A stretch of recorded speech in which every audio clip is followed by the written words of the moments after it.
This Parsha Podcast is dedicated in loving memory and leilui nishmas David Gedaliah ben Efraim, the unforgettable Dr. David Genecov of blessed memory, whose third yartzeit was today.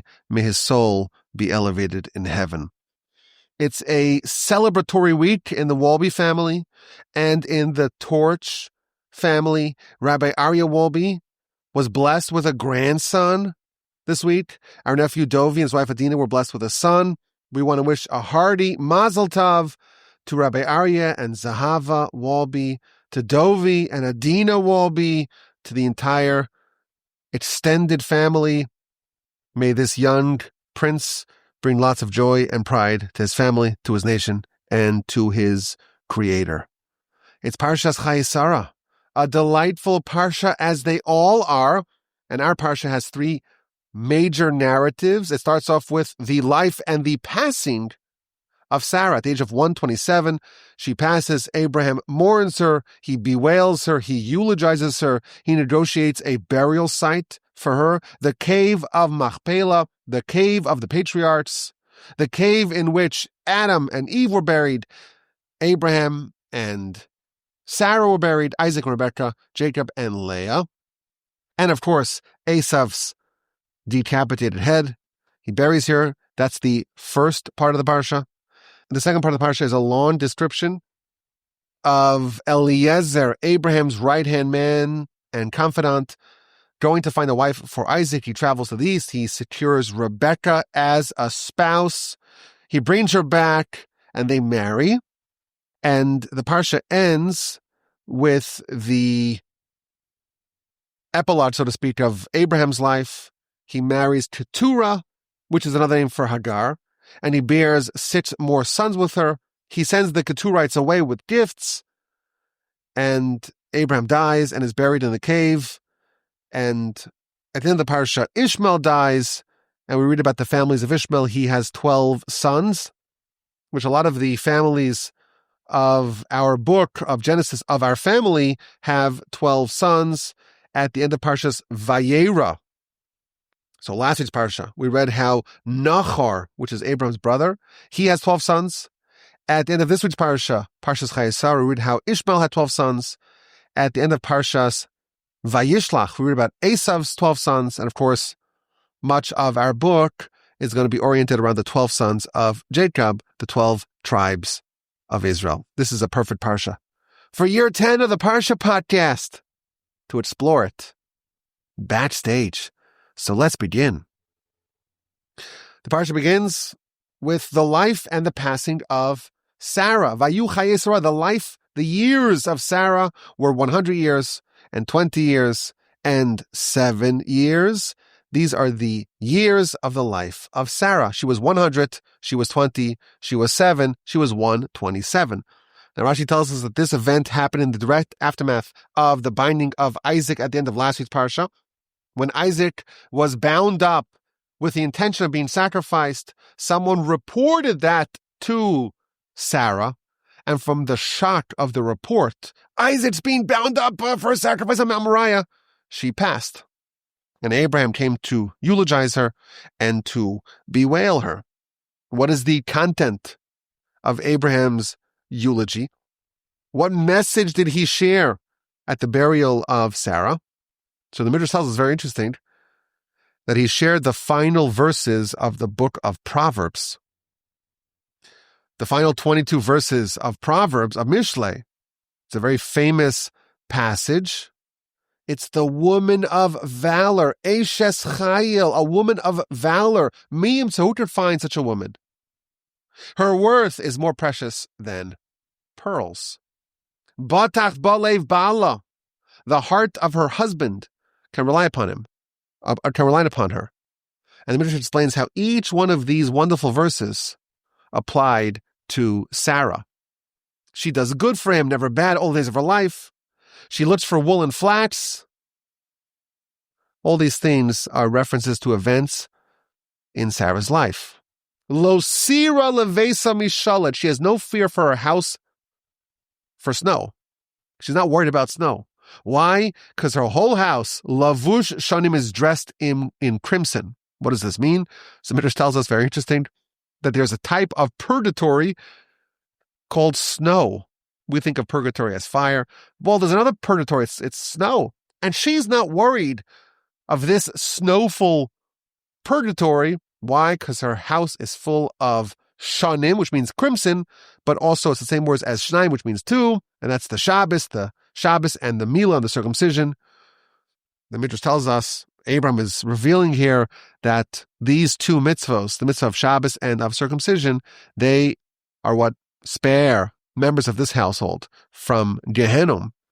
Very interesting. I recommend everyone goes to the Midrash and reads it. Each one of these 22 verses, how they relate to Sarah. He wants to find a burial spot, and there's a very particular place that he targets. There is a cave in a field that's owned by a gentleman named Efraim. And Efraim says, just take it. It's yours. Between me and you, what is it? It's just nothing. It's negligible. It's immaterial.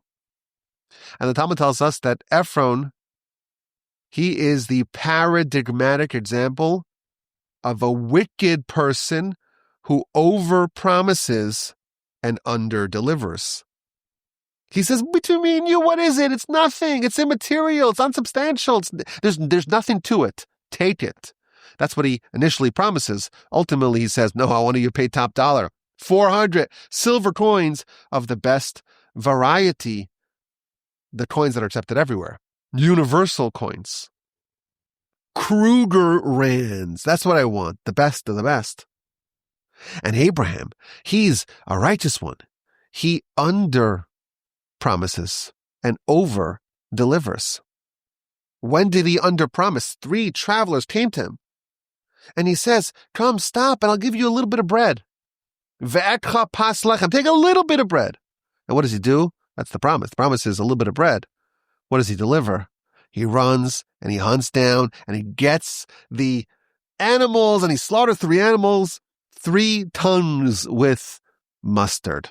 There's a transfer here of this parcel of land from the wicked who overpromise and underdeliver to the righteous who underpromise and overdeliver.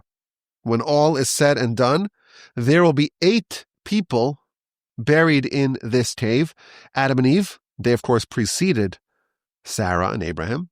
Abraham and Sarah, Isaac and Rebekah, and Jacob and his wife Leah.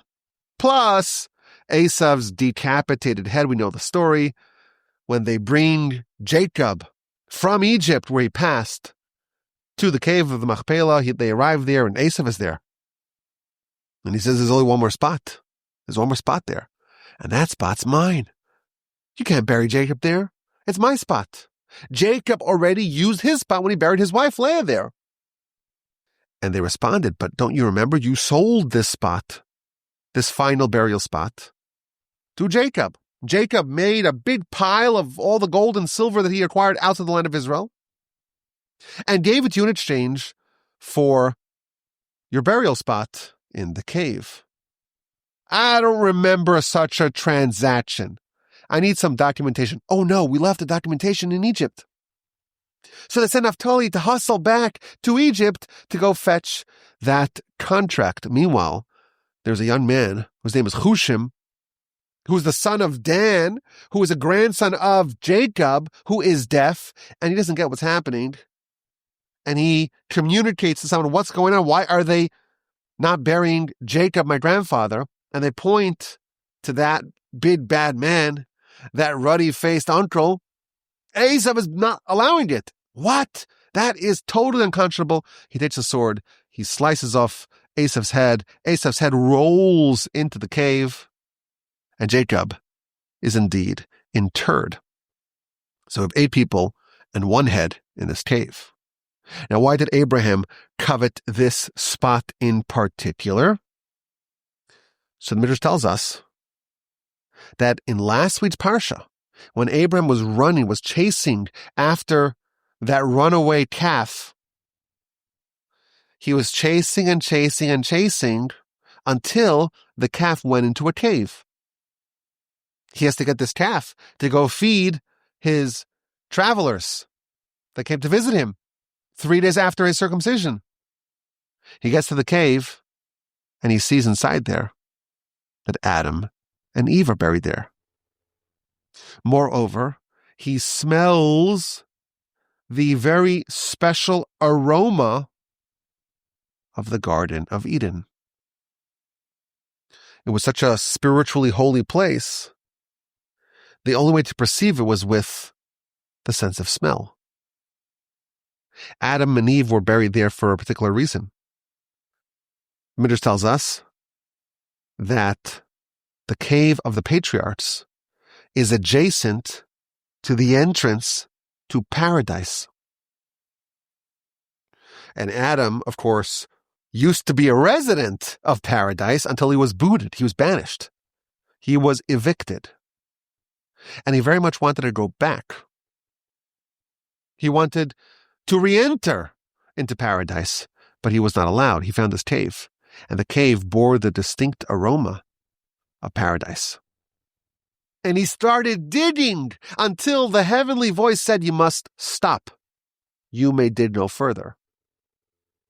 So he said, if I cannot enter through this portal to paradise, at least let me be buried here. So when Eve died, she was buried there.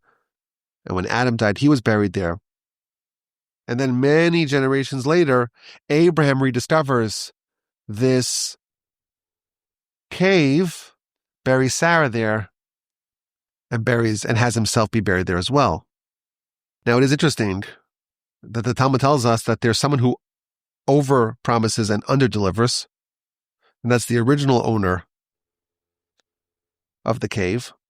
And he sold it to Abraham, who under promises and over delivers. And when did Abraham discover this cave? It's specifically when he was over delivering. He wants to go chase down the calf to feed to his weary guests. Specifically when he's engaging in the ultimate act of over delivery, that's when he discovers it. So something about this place and the secret of this place that is related to Abraham's penchant for under-promising and over-delivering. But that's the cave of the Patriarchs. According to the Zohar, if you want to pray, you have to find a way to take your prayer and elevate it to the other dimensions. Well, how do you do that? So the Zohar says your prayer has to travel all the way to Hebron, to the cave of the Patriarchs, because that's the portal to heaven. Very interesting, very fascinating. Now, a few years ago, I made an observation that I still liked so much, I want to say it again. Abraham, he bought this cave, he bought this field. He's in fact buried there, together with, of course, Sarah and Adam and Eve and so on. There is a midrash that says that Abraham sits at the entrance of a different location. Says the midrash, Abraham was sitting at the entrance of his tent at the heat of the day. Says the midrash, that's a reference to Abraham's maybe other role. There's a very hot place that Abraham sits at its entrance. Abraham, says the midrash, he sits at the entrance of Gehenna, of purgatory. He's the gatekeeper of purgatory. And every person that's a candidate to enter that place, Abraham examines if they bear the covenant of Abraham. Are they circumcised or not? And if they are circumcised, if they're living by the Abrahamic ideal, Abraham does not allow them to enter. And the Midrash says, a step further, the Midrash says, if there is someone who is circumcised, but is so sinful that they really need the cleansing of purgatory, then they have to artificially reverse their circumcision. They have to reattach the foreskin. That's what it says. Don't look at me. That's what it says. And only then they can enter Gehenna. Now what that means, it's a very fascinating midrash. But it occurred to me Abraham buys a cave. That's the portal. That's the entrance to paradise. He's also the gatekeeper of paradise, and he is the gatekeeper of Gehenna. That's certainly not a coincidence. And I think certainly on the most basic level, you want access to heaven and you want to avoid the other place, connect with Abraham and the Abrahamic ideal. That is your best course of action. The Parsha proceeds talking about the pursuit of a spouse for Isaac. Abraham summons his confidant, Eliezer. I want you to go find a spouse for Isaac. And there's one non-negotiable criterion. There's one deal breaker. She cannot be a Canaanite. You have to go fetch her, bring her here, non-Canaanite. And under no circumstances are you to take Isaac and bring him there. Now, of course, the subtext of the story is that the man who is appointed to do this, Eliezer, he himself is a Canaanite. He's the same one who drew from the wellsprings of Abraham's Torah and taught it to others. And he himself had a very eligible daughter, and he really wanted Isaac to marry his daughter. Who wouldn't want that? But Abraham told him, Canaan, the Canaanites, were cursed by Noah. I was blessed by God. Blessing and curse don't intertwine. And therefore, Isaac's wife cannot be a Canaanite. And Abraham didn't simply subsist with making that request. He made him swear. He made him take an oath by placing his hand under Abraham's thigh. Why by the thigh? Of course, to make an oath, you hold something which is holy. And Abraham has the mitzvah of circumcision near his thigh. That was holy. And therefore, that's the venue where Eliezer, or the neighborhood, shall we say, where Eliezer placed his hand in order to affirm the sanctity of this oath. So Eliezer travels. He has 10 camels laden with all the wealth of Abraham, goes back east to Abraham's family and hometown. And he arrives, he goes to the well, and he devises a plan. How are we going to find a suitable spouse for Isaac? I'm going to make a test. I'm going to ask the prospective spouse for water, and the one who gives me water, but is able to understand that I need something more than just water for myself. I need water from the camels. The one who recognizes that and gives water to the camels without being prompted, without being asked, that's the one whom you, Almighty God, designated for Isaac. And why is this the litmus test? So Rashi, of course, tells us Abraham's empire and destiny and legacy is built on an empire of kindness. Everything that Abraham did was kindness. Even the faith that he promoted was kindness. Kindness and hospitality is the basis of all that Abraham did. And the definition of kindness is to think about other people and to try to understand them where they are at. Try to get into their heads. Don't just respond to what you're told, to what they tell you, but to try to really understand, to burrow into someone else's life and perspective to see what they're going through and what they need. So Rebekah was not told that Eliezer needed water for his camels, but a true paragon of kindness always thinks, what do they actually need? He certainly needs water for his camels too. And indeed, right after Eliezer makes this prayer and devises this test, Rebekah comes out. And she's beautiful and she's worthy, and the water comes up to her. Miracles are happening for her. And he asks her for water, and she fulfills the test. Gives water to him, gives water to the camels, and he is just absolutely mind blown by this. And he gives her jewelry. Turns out she's actually from Abraham's family. And then he meets the family. They negotiate. They get some cold feet, but ultimately they agree to send Rebekah with this man back to Canaan. And indeed, they travel back to Canaan, and they happen to serendipitously bump into Isaac.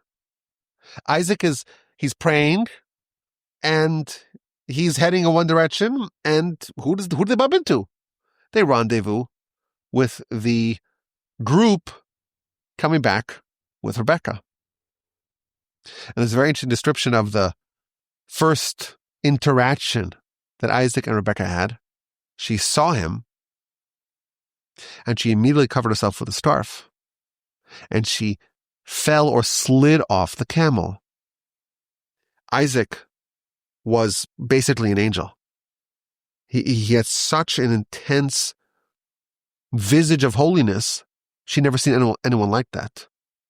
And she was so moved by it and stunned by it, she fell off the camel. And she instinctively covered her face with a scarf. Now, I saw Midrash this year for the first time. The Midrash made an observation that we would miss.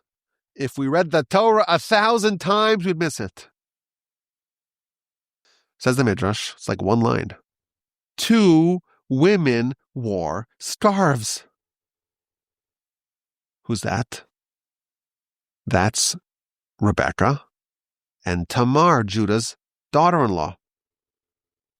And 2 women bore twins. And who's that? Rebekah, of course, Jacob and Esau, and Tamar, Peretz, and Zerach.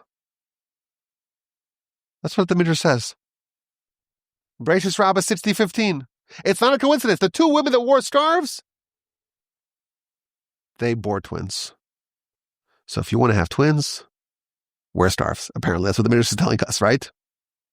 What's the possible connection between these two? What's the connection between scarf wearing and twins? I don't know. I did look at some of the commentaries, and they say that it probably has something to do with modesty, that when a woman covers herself, it's an act of modesty, and modesty may be positions a woman spiritually to have children, more than one maybe, to have twins. Okay, interesting. But the episode ends, that Isaac brings his new wife into the tent of Sarah, and he marries her, and she is to him for a wife, and he loves her, and he is comforted after the passing of his mother.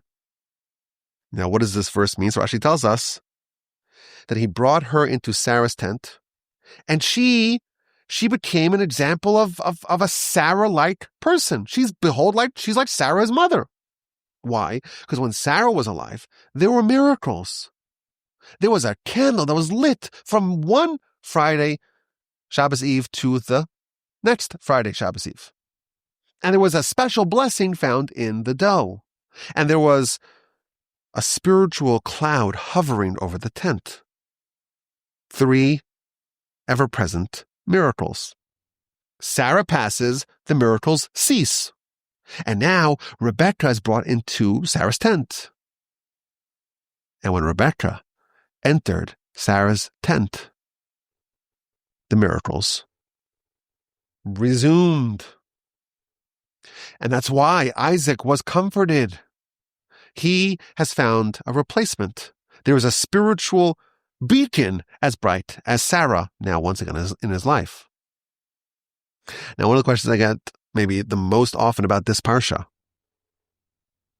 how old was Rebekah when she married Isaac? I can't tell you how many times I've gotten this question many, many times. So if you look at Scripture, it doesn't say it explicitly. Scripture says, well, Isaac was 40 when he got married, but how old was Rebekah? It doesn't say. You open up the Midrash, and you find different figures. In one citation, it says that Rebekah was 14. In a second Midrash, it says that Rebekah was 3. Now, 14 may be a bit young by our standards. It's not unprecedented historically. I bet everyone listening right now has an ancestor in the not too distant past who got married at that age. It was common. 200 years ago, it was very common.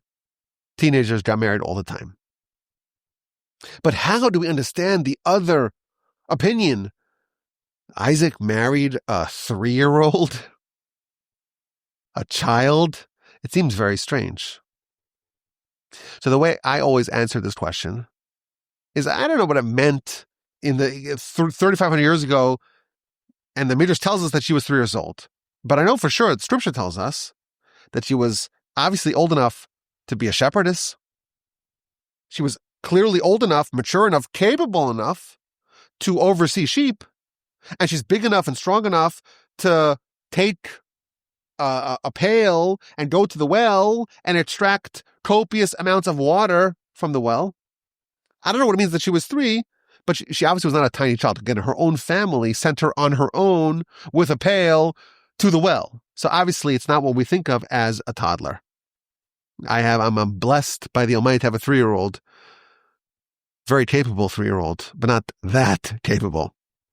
But then I saw something very interesting, very fascinating.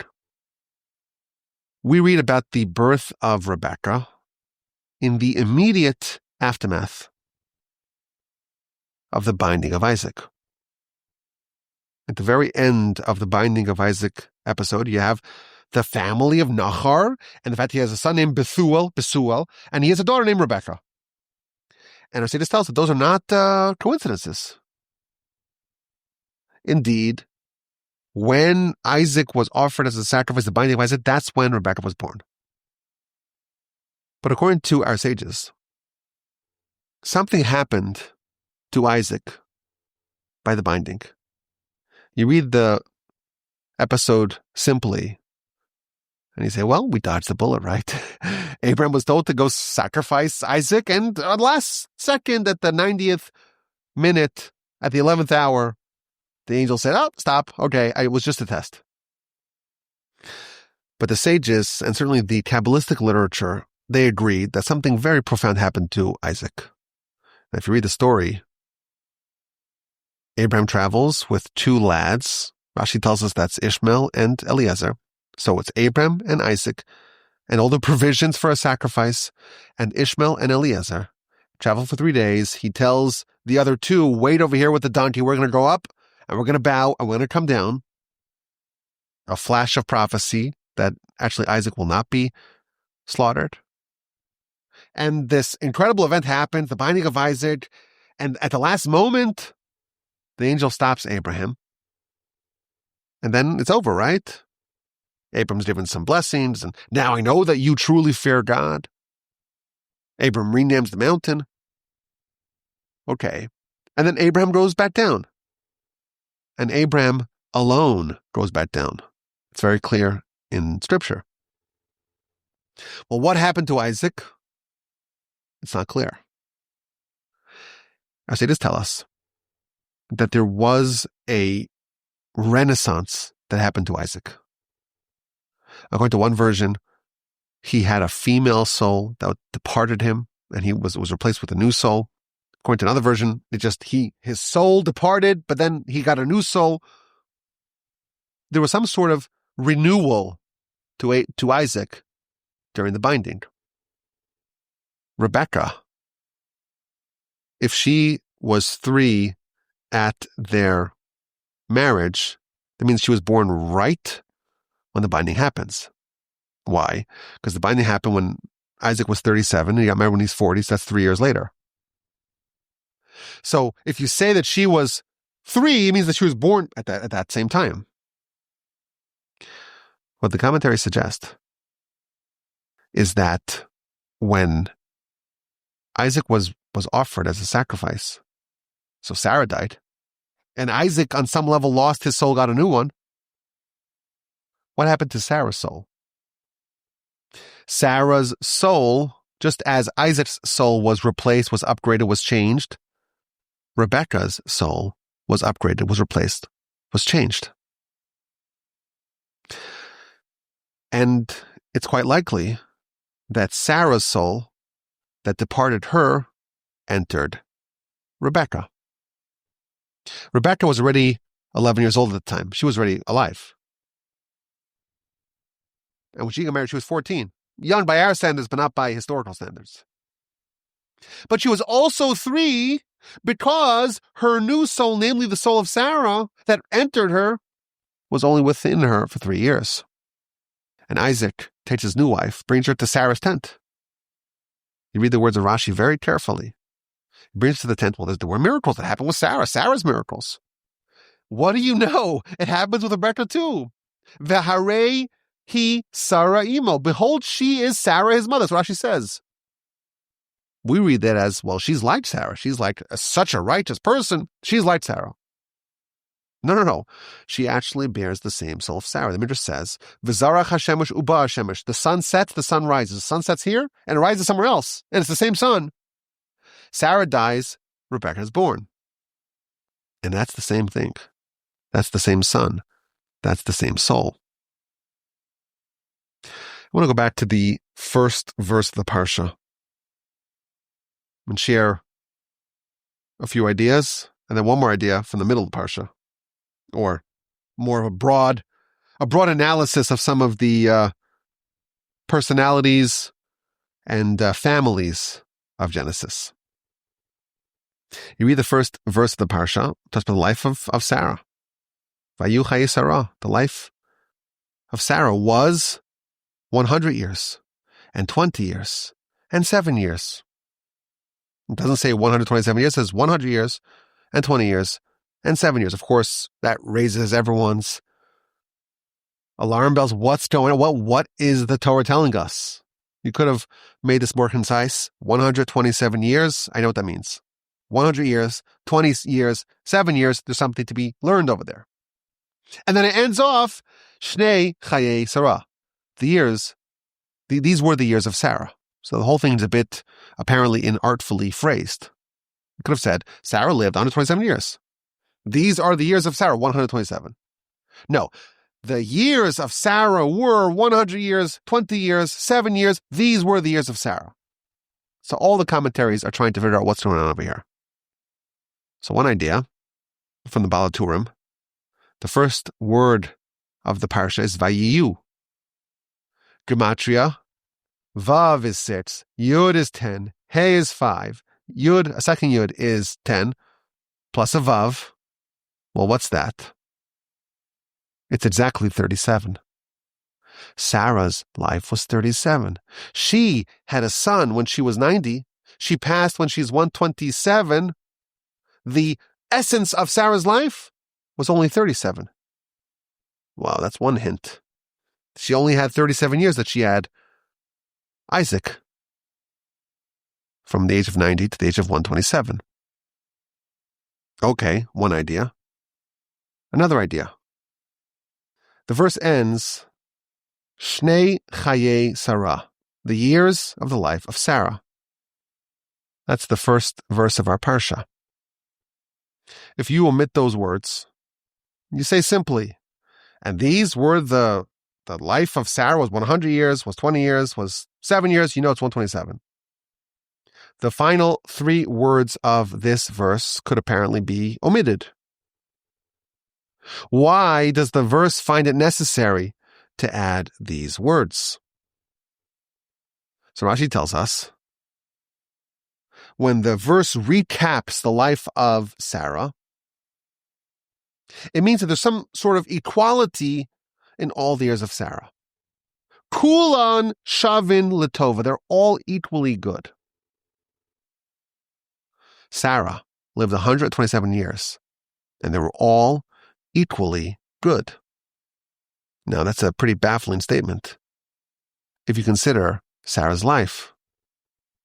She had a very chaotic life.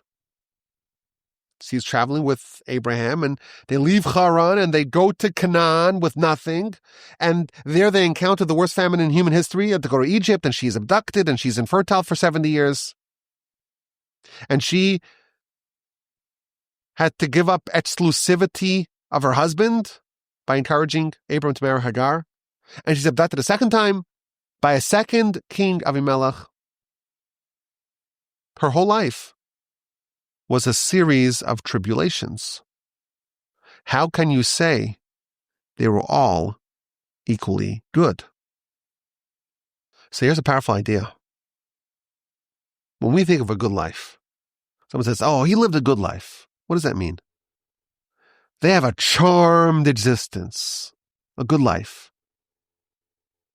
Some may say, to live a good life, to be successful, it means to be comfortable, to have a high income, to have a high socioeconomic standing. When you say someone is successful, oh, they're very successful, what does that mean in our parlance? Does it mean that they have a large and loving family? Does it mean that they have a direct relationship, an intimate and close relationship with the Creator? Does it mean that they're on a path to eternity due to their righteousness? Most often, in common discussion, we see someone is successful. It means that they're successful professionally. If the Torah is telling us that Sarah's years were all good, it means they were all spiritually good. She was spiritually successful in all her years. And that's a very powerful insight. Sarah's life, it wasn't smooth sailing. She has to uproot herself from her home and travel. Travel from Ur-Kasdim to Haran, from Haran to Canaan, all over the land of Canaan, go to Egypt. That's a very chaotic part of life. She's abducted twice. She's experiencing infertility. She's dealing with a lot of challenges. And in all her years, the Torah testifies, they were all equally spiritually good. She had many chaotic, tumultuous years. She was thrust into very difficult circumstances. And in all those years, she was good. She was spiritually good. She was spiritually successful. There's a famous episode of the two brother Hasidic masters who were placed in jail. They're placed in jail. This is the brothers Elimelech and Zusha, the two legendary Hasidic masters. And they're put in jail. And what did two great sages do in jail? They study Torah. And before long, the jail attendant, he comes and he places a pail of refuse. I guess they didn't have running water. So people in the jail, they would have to, use the facilities. There was just like a pail there. And that's wonderful and fantastic, but it's very problematic because you want to study Torah. There are certain dirty places that you cannot study Torah in. So one of the brothers gets all sad and despondent and depressed. What are we supposed to do? We can't study Torah. And his brother says, no, you have it wrong. Beforehand, the Almighty wanted us to study Torah. And now, the Almighty wants us to not study Torah. So either way, we're fulfilling the will of God. So we have to celebrate. We have to start dancing. And meanwhile, the jail attendant sees these two bearded sages dancing. Why are you dancing? You're in jail. Why are you dancing? He says, well, we're dancing because we can't study Torah. We're so happy. Well, why can't you study Torah? Because we have this pail over here. He says, I'm going to make these Jews stop celebrating. He removes the pail. And they're able to once again continue studying.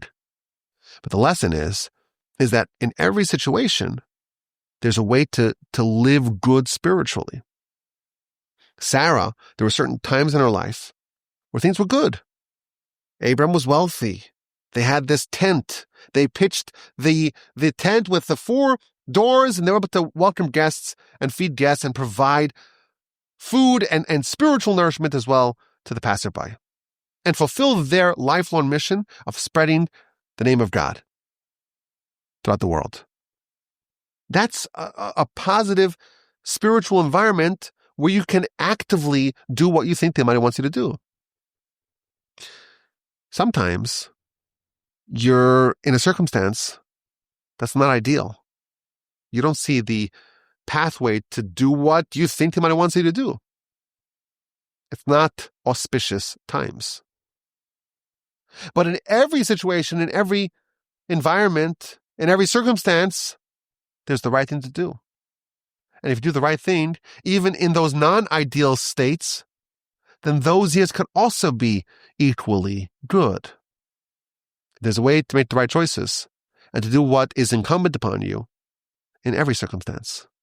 And indeed, when the Torah recaps the life of Sarah, It says, these are the years of the life of Sarah. All the years, the high points, the low points, the ecstatic highs, and the very troubling nadirs, they're all equally good in every situation, in every circumstance. There's a way to do the right thing.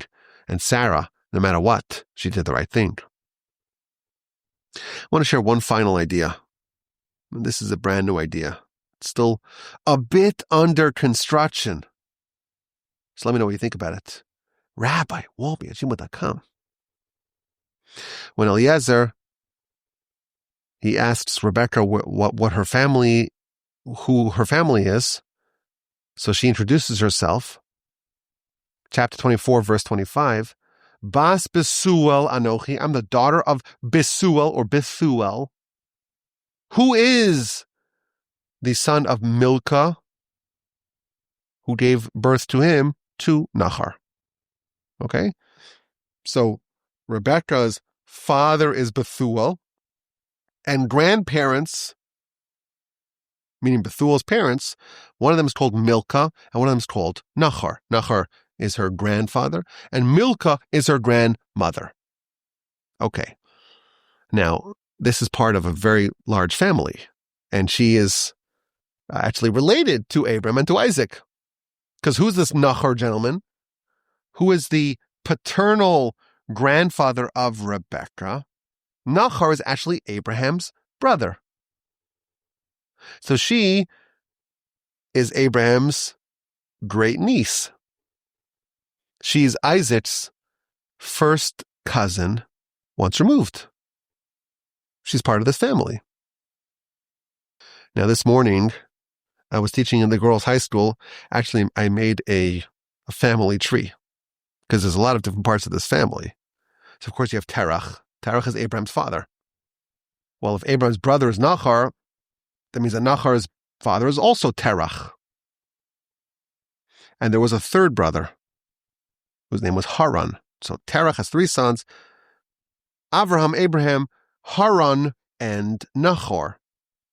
And if you map out all the different lines that this family goes to, it's all of our family comes from these three. How so? Of course, Abraham is, he's our forefather. Abraham, Isaac, and Jacob, of course.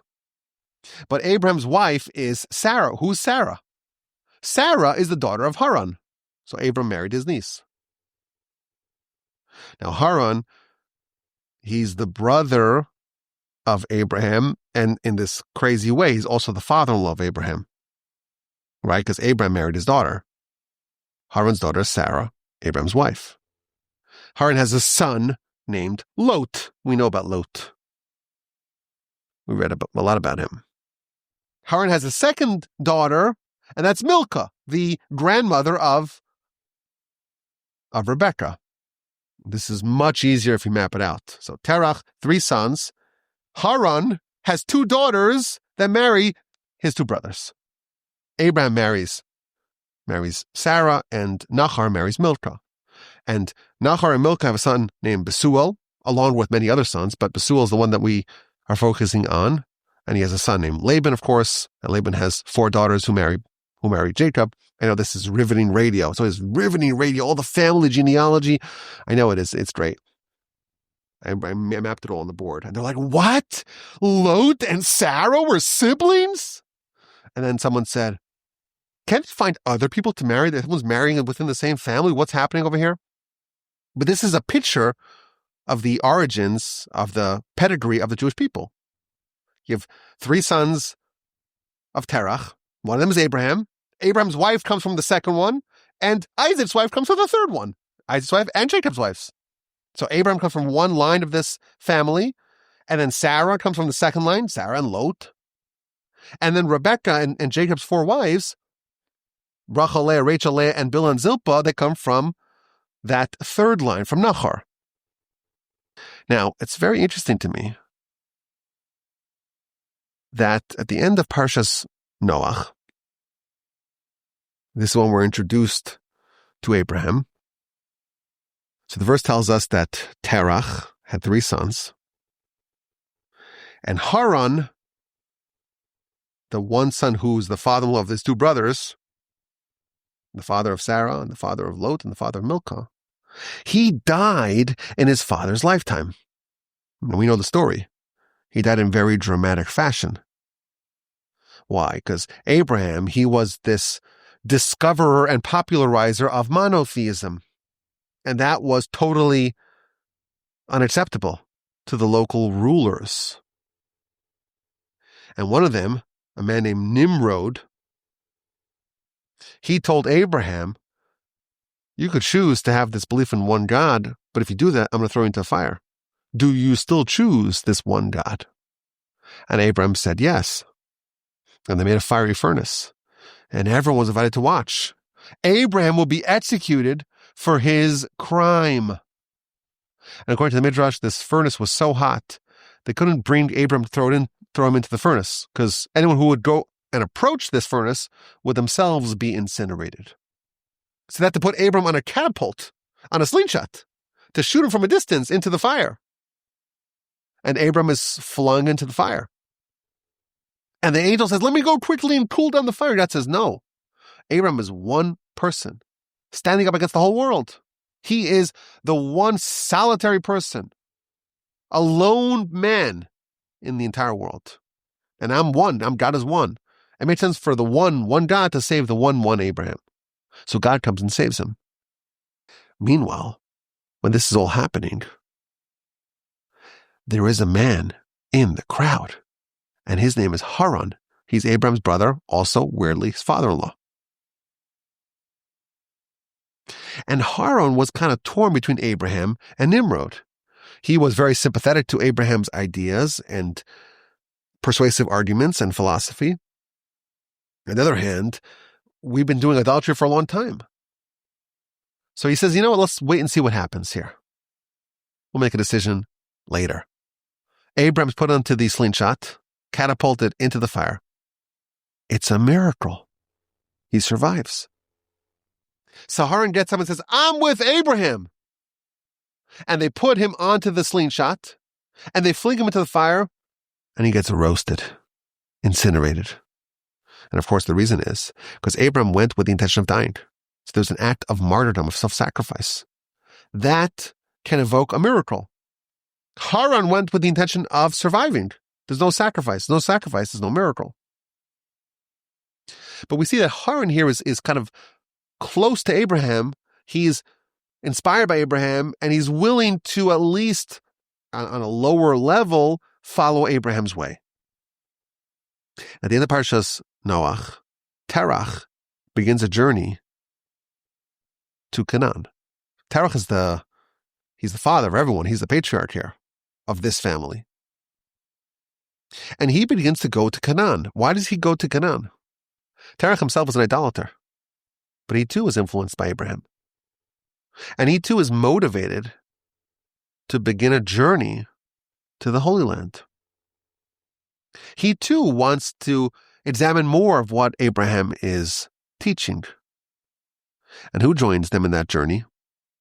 So Abram comes with Sarah and Lot. So Terach, the grandfather, the patriarch, Abraham and his wife Sarah, and Lot. Now Haran's dead, right? But it's interesting to me that we have three sons of Terach, Abraham and Haran, of blessed memory, and Nachor. And Nachor doesn't join this journey. When Terach begins their journey to Canaan, Nachor stays behind. So the third part of the family, the part of the family that Isaac's wife Rebekah comes from, that Jacob's four wives all come from, that party is not at all interested in heading to Canaan, in heading to the Holy Land. But of course, ultimately, that part of the family joins the nation. When we look at this family, we see all parts of our people: Abram and Sarah, Isaac and Rebekah, Jacob and Rachel and Leah and his other two wives, Bilhah and Zilpah. All that comes from three branches of Terach's children. I wanted to suggest that there's three types of journeys that one can take to the Holy Land. Abraham, he personifies total self-sacrifice for God. He embodies the idea of a full measure, totally committed, 10 out of 10 tests. Throw me to fire, I don't care. 100% dedicated to God. He has a brother named Haran. Haran, he's kind of like the king of the half measure. Who am I with? I don't know. Am I with Nimrod? Am I with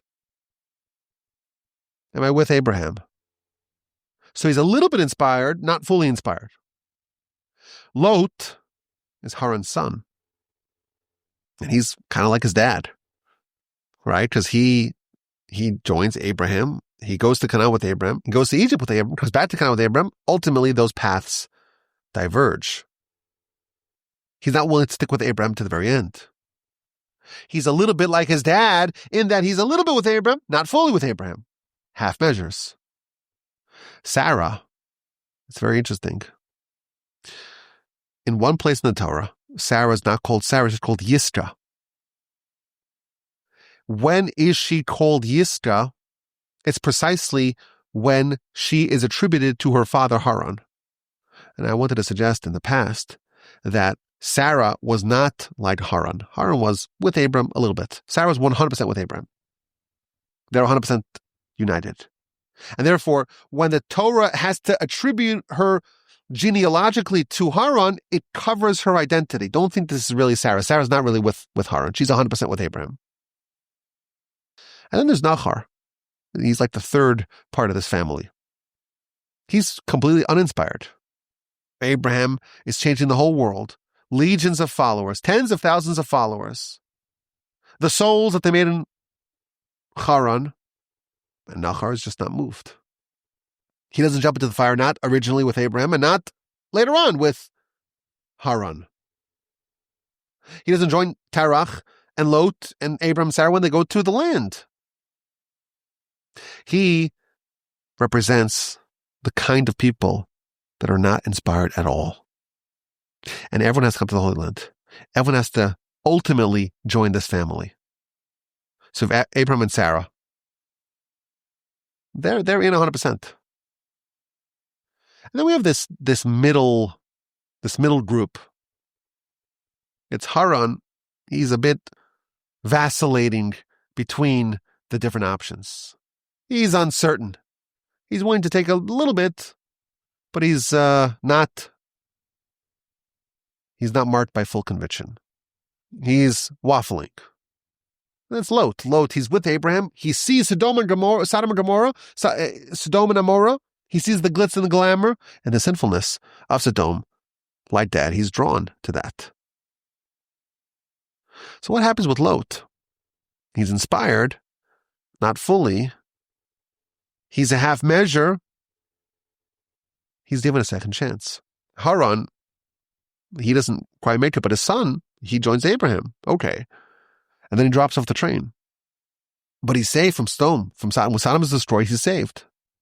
And Lot has a very important descendant. His descendant is Ruth the Moabite. And Ruth is given the exact same choice that Lot had, to go to the land or to stay behind, to fully embrace the agenda of Abraham or to fall off the train at the end of the journey, to not make it to the finish line. And what does she say? I am with you 100%. I'll die, even if it means I have to die, I'll die with you. I'll be buried with you. I don't care. I'm completely committed. Ruth is the actualization of what Haran and Lot began. They were both committed a little bit. They were both inspired a little bit to join Abraham. They both made significant steps. They didn't quite go the distance, but this family ultimately had an exemplar that was able to overcome and to get that last mile. And then Nahor, the third part of the family, he's completely withdrawn from the process of Abraham. And I find it very interesting. Everyone ends up in the land of Israel, one way or another. Of course, Ruth goes there. She travels there. Abraham travels there. Lot goes there, but he kind of leaves, and he has this reclamation at the hands of Ruth. The family of Nahor, we have representatives. We have Rebecca, we have Rachel and Leah and the other two wives. How do these women end up in the land of Israel? Eliezer has to go with 10 camels and fetch them. Jacob has to go there and bring them. We have to travel to them and bring them along. It seems to me that there's 3 ways to go the full distance. Like Abraham, some people are inspired. They do it on their own. Some people could go the distance completely. It's Abraham, it's Sarah. Some people have an inspiration, but that inspiration doesn't last. It wanes, it dissipates, it falls away. And maybe they could be given a second chance. Haran didn't quite do it. Lot didn't quite do it. A fourth chance, eventually they clinch it. And Ruth, of course, is the grandmother of Messiah. Messiah is born out of this struggle of being inspired, being moved, and having to really muscle through to the finish line. And some people are just not inspired at all. And those people, you got to go grab them and bring them along because they're not going to come on their own. I think it's fascinating. If this is the family, the broader family of our people, I imagine that there are different attitudes even amongst our people. Some people, they're just inspired on their own. They have something holy within them. They have this spirit of righteousness and holiness, like Sarah from the beginning of her life. All of her days were equally good. She was designated for greatness from day one. Abram was on a journey from the age of 3. He was very much motivated. And he doesn't need any support. He doesn't need a sa'ad l'tomcho. He doesn't need a boost. But there are 2 factions of this family that need a boost. They need a second chance, or they need to have someone come and grab them by the hand and bring them along. Everyone must come home. We all must come home. And I wonder how many of us are part of the camp of Abraham who could just be inspired on their own and be willing to go through all the tests and all the challenges and all the tribulations and all the challenges to actually finish and to have all of our days be good days. I imagine that there are some people that fall into that category. Other people are like in between, so to speak. They made some good choices, they made some poor choices, and they have to be given a second chance and a third chance and a fourth chance and a fifth chance. And eventually they'll have a heroic push to the finish line. And there are some who just need to have someone come and take them by the hand and bring them to the promised land. But that's what we all need to be. Of course, it means literally in the homeland, but it also means in our behavior, in our beliefs, in our values, in who we are spiritually, to be someone who's living by the Abrahamic ideals completely. Some of us need to have someone to hold our hand. I appreciate your attention to this Parsha podcast. It's Parsha's Chayei. We are 5 weeks in to year 10 of the Parsha podcast. We're going backstage. We're going to go a little bit beneath the surface and going to the subtext, the story behind the story, the insights that we would have missed, the storylines that maybe a first, a second, a third reading won't surface. Of course, we are aided and guided by our sages who always know how to plumb to the absolute depth of the Torah. I hope we're able to continue this for a full year. Please God of the Parsha Podcast from the Torch Center in Houston, Texas. My name is Yaakov Wolpe. I hope that you will send me an email when you listen to this. Most of the listeners already drop off. I know how it works. Listen to 20 minutes, 40 minutes, 45 minutes.